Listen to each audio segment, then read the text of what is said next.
12 News at 10 starts now. Good evening. We begin tonight with a board meeting to decide the future of over 100 jobs in the Phoenix Union High School District. Thanks for joining us tonight for 12 News at 10. I'm Mark Curtis. And I'm Kadiba Devine. Tonight's meeting was to discuss a plan that would cut more than 160 positions next school year, including assistant principals, academic coaches, and other key support staff. 12 News journalist Maria Stobbs was at the meeting. She joins us live now. And Maria, a lot of people's livelihoods are on the line here.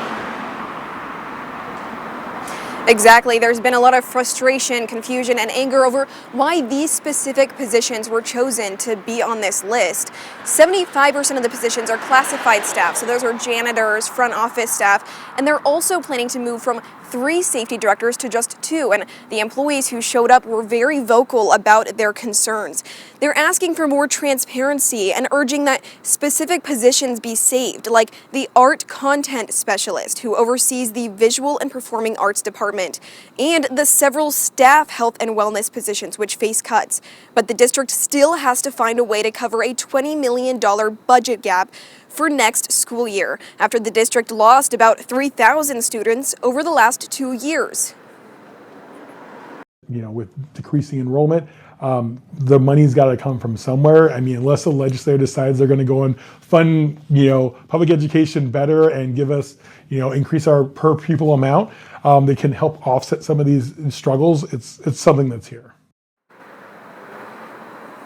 That's the president of the Phoenix Union Classroom Teachers Association. He says the union is working to place any affected employees into open positions within the district. And we also learned that 41 of the positions on the list are currently vacant.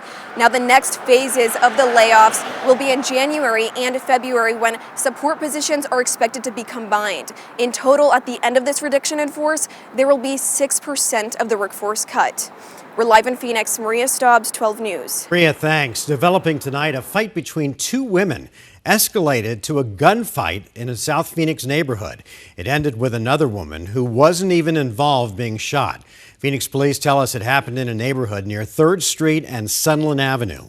Police say there were children nearby when this took place. One of the gunshots hit that other woman, who was sent to the hospital in serious condition but is expected to be okay.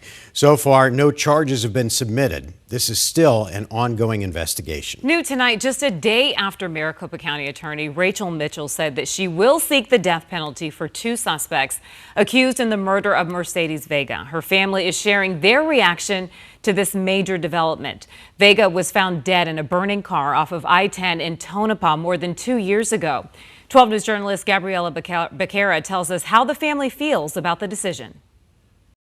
Honestly, for the longest time, we didn't know if we were going to get to this point. A major step on the path to justice for Mercedes Vega. It's very hard to feel the emotions of pain, anger, and happy all on the same emotion. Erica and Tom Pillsbury learned this week 2 men accused of killing their daughter could face the death penalty if convicted. They chose the consequence. When they made the choice to take her life, they chose the consequence that they were going to face. Prosecutors filed intent to seek the death penalty against Sincere Hayes and Cujo Young, who face first-degree murder, among other felony charges related to Vega's death. Vega was kidnapped and brutally murdered in April 2023, just as she was set to testify against one of the suspects in a different case. In 2020, Young was charged with robbing Vega at gunpoint. Vega had worked with police to identify him. Prosecutors say Young enlisted his friends, including Hayes, to silence her. The medical examiner report revealed, in addition to blunt force trauma and a gunshot wound, Vega had bleach in her throat at the time of her death. Maricopa County Attorney Rachel Mitchell said in a statement she believes the death penalty is an appropriate sentencing consideration for the jury for these 2 defendants. It hurts to know that this person that did this is now, the state agrees with us that they should pay for what they did. But like I said, it's very hard when it's to be happy about that, because we don't have our daughter. It's been more than 2 years without Vega, but her parents say they know she's beside them every step of the way. She was very strong. I believe, I get chills when I talk about it, because I believe that she also is one of the reasons we're sitting here. And they'll keep fighting for justice no matter how long it takes. We're in a race, and we're just starting this race, and it's a long race. and it's going to take a while. Trial in this case is currently scheduled to begin next year. In the newsroom, Gabriela Becerra, 12 News. All right, Gabby, thank you so much. We want to take you now to some breaking news. Phoenix police say that a man is dead after a shooting near 2nd Street and McDowell Road. You're looking at live shots from the scene there. Right now, we're working to learn more information about what exactly happened there. Phoenix police say the detectives are on the scene, and anyone with information is asked to contact Silent Witness, which already they're offering a reward of up to $2,000 for information. Now to a shocking homicide in northeastern Arizona, where the Navajo County Sheriff's Office is investigating the murder of a well-known resident up there. She was the ex-wife of a prominent farmer and landowner from Southern California. 12 News journalist Sean Rice is in Pine Top in the White Mountains, 3 hours northeast of the valley, with the latest on the investigation. Who killed Carrie Abadi? That's the question Navajo County Sheriff's Office deputies are working diligently to answer. Their investigation has now crossed state lines, executing search warrants at the home and properties of Carrie's estranged husband. On a sprawling 14-acre property in Pine Top. Every bit of the home and every bit of the property was scoured and looked at in different lightings, in daytime and nighttime. With members of the Navajo County Sheriff's Office spent days looking for evidence to find the person who shot and killed 59-year-old Carrie Abadi inside her home. Tell me how the Navajo County Sheriff's Office became aware that there was a homicide the night of November 20th in Pine Top. So the initial call to 911 was a call from medical assistance. Deputy Chief Brian Swanty isn't able to say who called 911. So it was from another person that was at the residence and heard a noise and then went to investigate and then found the victim. But when Pine Top fire personnel arrived, they realized this was not a medical emergency, finding Carrie with a gunshot wound. I was very, very surprised. Pine Top resident Terry calling the murder investigation out of the ordinary for this area. This is a really close-knit neighborhood.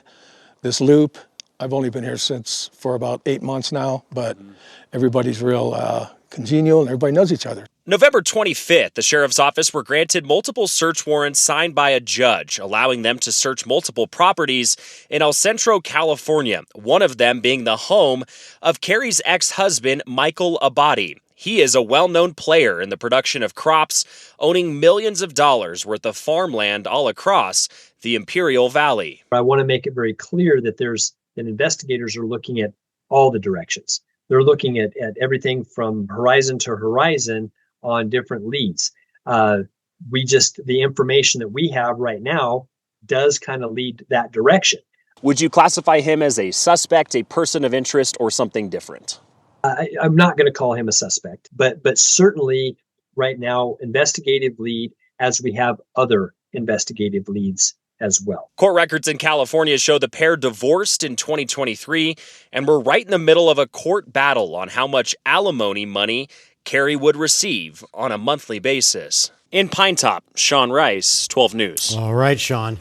The 12 News I-Team has been investigating how an East Valley couple was able to gain control somehow of the estates of some elderly Valley residents. And our investigation begs the question, what happens if you die and don't have a will? Yes, there's also the question of what if someone outside of your family suddenly takes control of the assets? 12 News I-Team journalist Craig Harris is back with some of those answers tonight. Craig? Hey, good evening. The I-Team has looked into how a husband and wife legal team in Mesa had become trustees of at least a half a dozen estates. Critics and family members also question how they got involved. Tonight, we talk with a legal expert who gives some advice how to create a will or trust before you die. I didn't know where the will was. Is there a will? It was one of these things where the Zelahusky family, we didn't talk about finances. It led to arguments. That's Michael Zelahusky. The I-Team reported how he has been waiting nearly 2 years to get his full inheritance. He said that's because the family didn't discuss what to do. A relative hired a husband-wife legal team in Mesa shortly before his stepmom died. Now, Jason and Shalise Millett are holding the money, he said, and court records show Shalise is the trustee. And I'm going to have to fight. I have to get a lawyer to get this details out of them, that's my right to have, you know. The Millettes declined several requests for comment. We'd like to talk to you about some of the probate cases that you're handling. Some of the heirs have been very concerned about. I understand, but we can't. Meanwhile, the vice president of the State Bar of Arizona told the I-Team there are ways to help avoid problems when a person dies and has assets. I always recommend using an attorney. This is what we do all day, every day. I understand how to draft the documents. It just helps to make sure that your estate is done properly. That's Kelsey Lane, a Phoenix attorney who specializes in estate planning. She said only about 1/3 of Americans have wills or trusts. So what happens if you don't have something like that? If you don't have anything, then it goes by state law. So they'll look and see, do you have beneficiaries on your accounts? Do you jointly own your home? How are things titled? If you don't have that, then we look at the value. Lane said the value of a person's estate will determine whether someone has to go through probate, which is the court's process to transfer title. Okay, and how long does that take? Usually at least 6 months for probate, but typically 1.5 years to up to 2 years. I also asked Lane what is the difference between a will and a trust. A will is a one-time document. It transfers things at that moment. A trust is a more dynamic document, so it can help people assist you during incapacity during your lifetime. It also then directs what happens to your assets when you pass away. So, what's the cost? A will itself is going to be a few $100s to maybe $1,500 depending on the complexity. A trust is going to start at a couple $1,000s because a trust should always have a will with it. She added the State Bar offers some free resources. We have Stand Up for Veterans. There is Wills for Heroes for first responders, firefighters, police officers. Lane told me that chapters of local bars also offer some help and some free advice. She said those services are on the State Bar's website and can be found at azbar.org. With photojournalist Chris Latella, I'm Craig Harris, 12 News. All right, some really good information there, Craig. Thank you. Well, still ahead, the last supermoon of the year rises over the valley and brings photographers out in droves. It was gorgeous. Plus, a big weekend of football's ahead as the Cardinals are looking for their first division win of the season. And our temperatures will remain below average on Friday. A cold night tonight, but I am tracking some warmer readings ahead in my weather impact forecast. It's 10:13. Let's give you a live look over downtown Phoenix. Stay right here. 12 News at 10 is coming right back.